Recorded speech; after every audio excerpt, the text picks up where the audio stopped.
Anyone who was in this course with us knows that what I'm about to say really can't be overstated. Sheryl Thompson has gone so far in this work with True Voice podcasting. And those of you who know Sheryl beforehand can also attest to that. Sheryl came in and she was, believe it or not, almost meek. That's no longer the case. Sheryl's bringing forth a very, very powerful presence. Sheryl's bringing forth something that really matters, not only to her, but to a lot of us, maybe all of us. And it is with deep honor that I now introduce all of you to my good friend and my student and new podcaster, Sheryl Thompson. Wow, what a wonderful introduction. I still cringe at almost meek because I feel so powerful inside now. So thank you. Well, let's talk a little bit. What was it like in the beginning before you started this course? You know, when we spoke and you weren't sure you were going to come in and what was here for you. Tell us a little bit about your memory of what it was like. So it was just like another course. And I have been, if that's a word, coursed out, because I'm all about my own growth and development. And I've been part of the whole technology with another company. And beside my additional courses that I've had, I just couldn't take another course. However, I was also in the inquiry of finding myself and being authentic with my own voice, because I've always been, and maybe that's where the meek comes in. You know, growing up I'm from Kingston, Jamaica, going to Catholic school, all girls school that was once a boarding school. You know, you weren't told to use your voice, you were criticized for it. And then, you know, it's kind of stayed there. I just didn't want to get in trouble. And here I am at this time of my life going through a major transition. And I realized, wait a minute, what happened to my voice? I'm not being authentic with myself. And it began to actually affect my health too. Mm-hmm. And so when you mentioned what the podcast was about, this was like a divine intervention. It couldn't have been lined up perfectly. And that's what made me listen and ultimately registered in the course.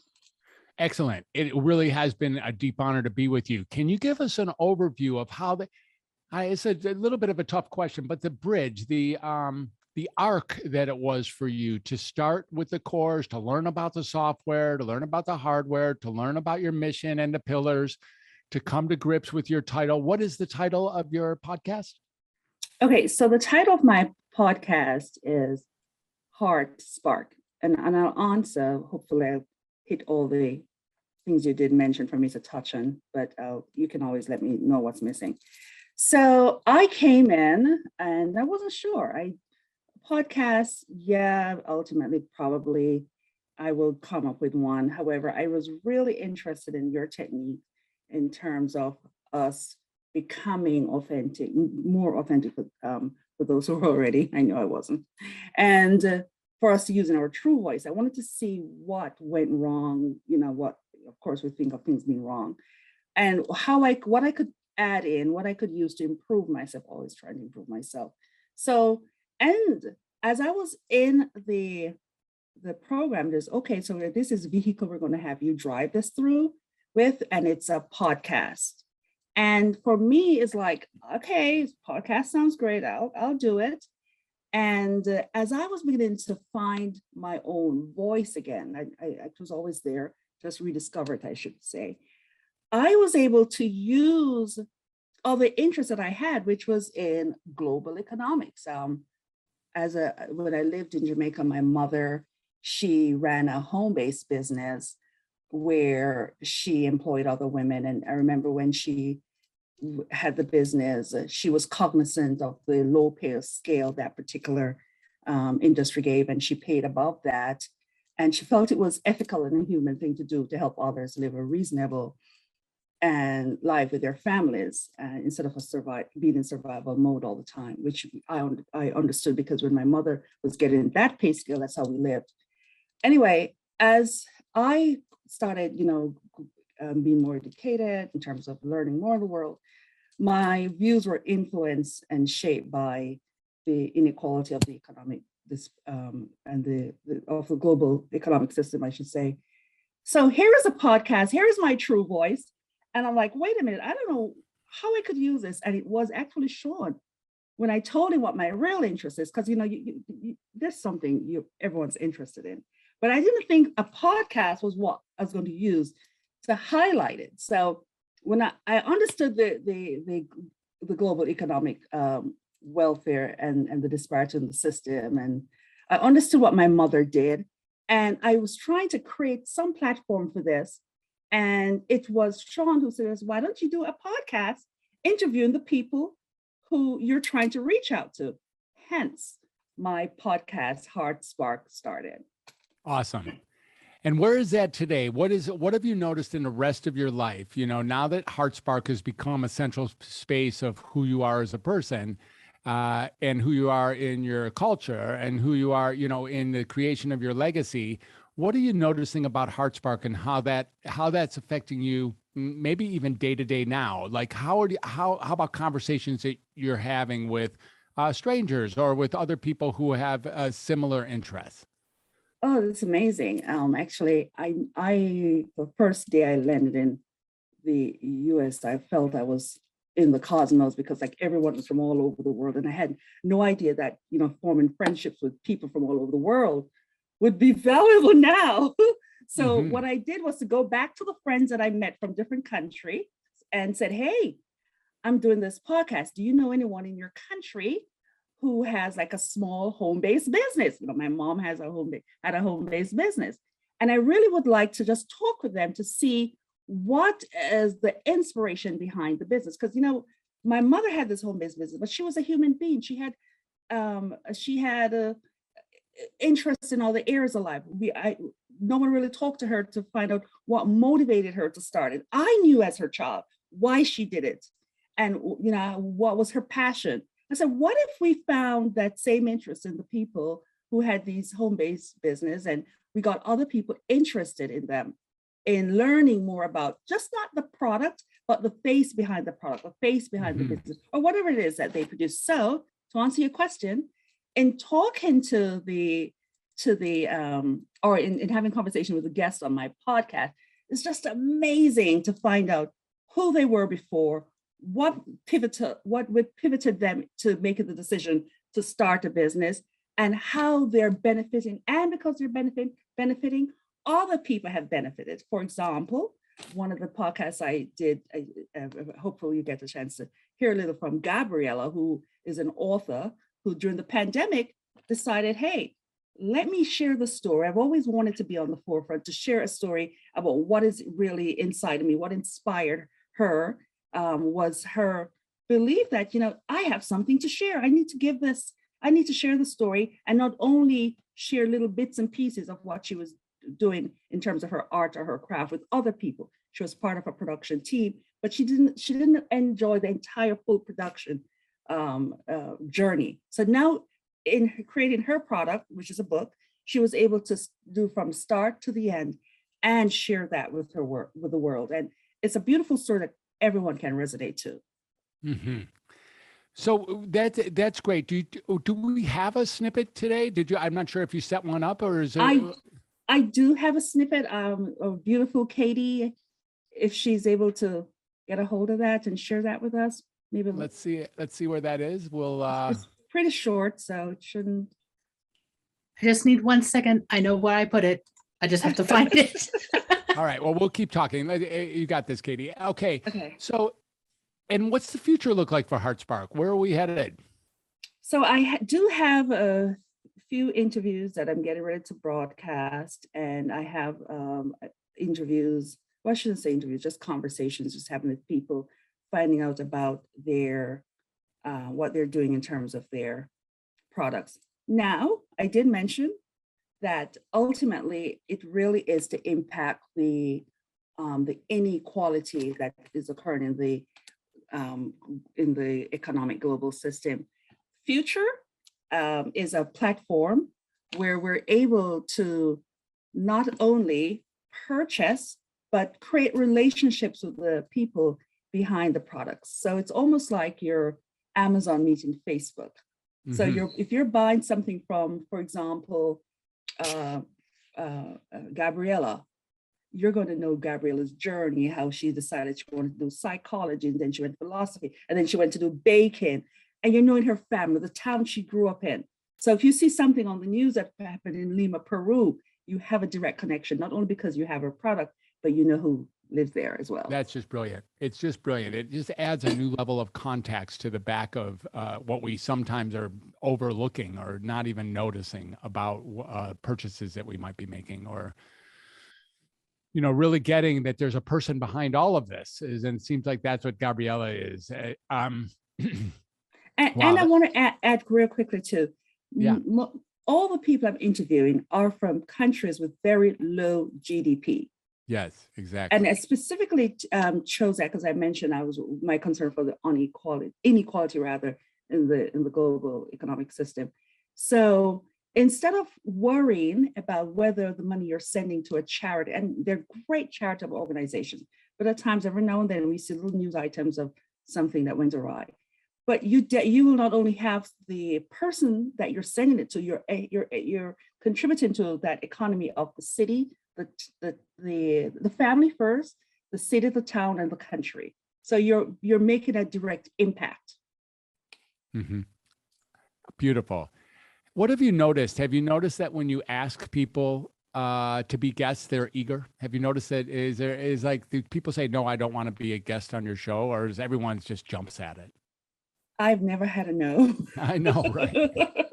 And I'm actually surprised because I'm thinking, like, for example, there's another guest I have, and she's amazing in terms of her craft that she does. I'm like, she's going to say yes to me. And it was such a beautiful yes. And we had an amazing conversation.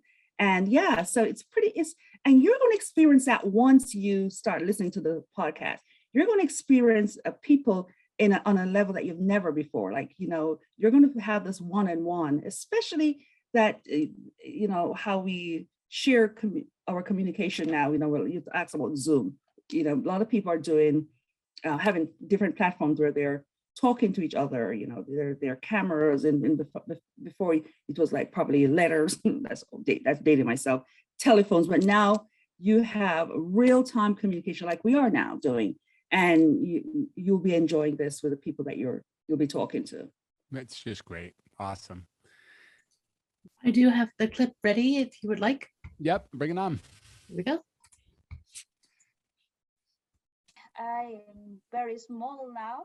Yeah. I want to grow. I want to reach more people. I really think this book is nice. You know, I really believe in this product. I think people must read it, and every kid, it's for kids, but also when grown-up people read this book, feel something special, feel like this spark that you're talking about, like a smile, like happiness, like, yes, I want to do this, you know.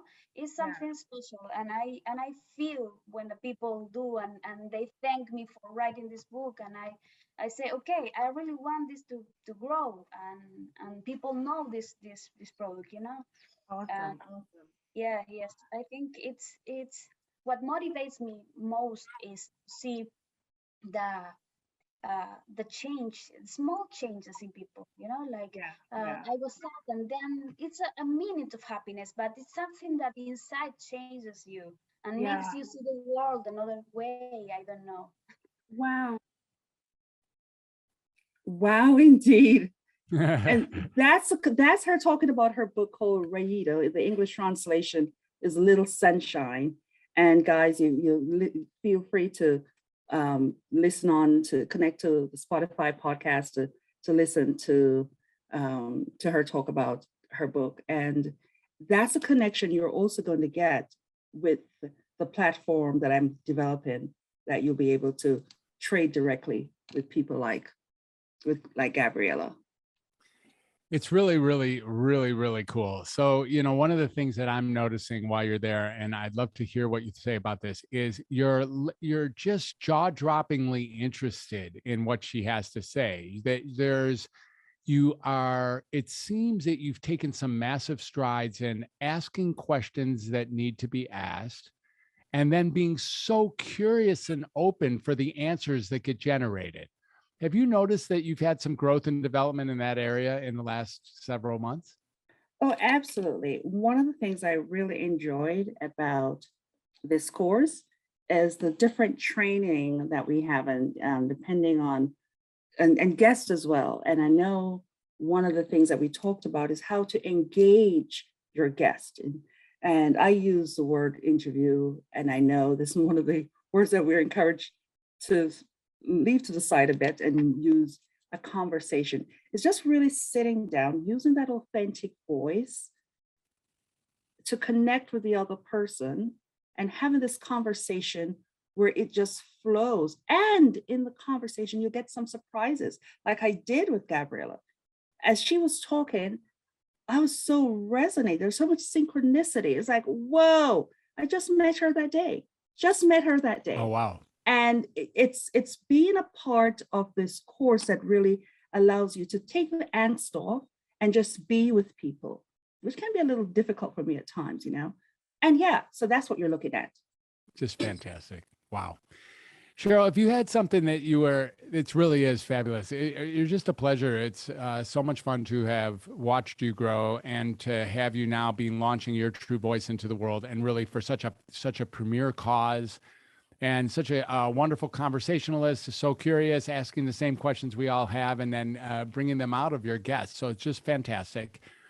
What, for those people who right now are, wondering whether or not they want to be a podcaster, that was you in the beginning. What would you say to those people? Like, what about they're like, I don't know. I guess I want to get my voice out there, but I don't think I'm not sure about podcasting. Okay, that's good. So, guys, like I said, I didn't know I was going to do a podcast. Actually, one of my goals for my life that I didn't share with Dr. Fred when he interviewed me was to create an equitable and stable financial economy for all, while creating and developing strong relationships with small cottage business owners. And that didn't sound like his course. But guess what? I am on my way to doing that right now. Exactly. So I'd encourage you to sign up, come with whatever goals you had. It's not too late. I thought it was too late. Whatever you had, whatever dream, bring it in. And hey, awesome. You may end up with a podcast. Awesome, Sheryl. Well, thank you. And is there anything you want to say in closing? Anything at all to any of us? I'll be remiss if I didn't really give 1,000 gratitudes and thank yous to you and Sean and all the other contributors, including my peers. I want to thank the leaders of the group and everyone in the group, because I tell you guys, I'm going to confess, you're the ones who made me complete this course. The emails from the pod group leaders, the questions asked us. I was like, oh, that too. Okay. Doing the homework, the reminders for the homework, because I am not the most diligent student. I can be, but I just wasn't. But I just went with the flow. Just put yourself in, be open. If you want to do mine, go with the flow, and you'll be okay. Awesome. Sheryl, thank you so much. And thank you for coming on to the summit and showing up big and bright. We totally appreciate it. Love you dearly. Thanks for being part of the True Voice podcast in cohort 1. The whole course is going to be built on your all's shoulders, and yours no less than others. So thank you so much. You're welcome. Thank you, guys. All right. Awesome. Thank you.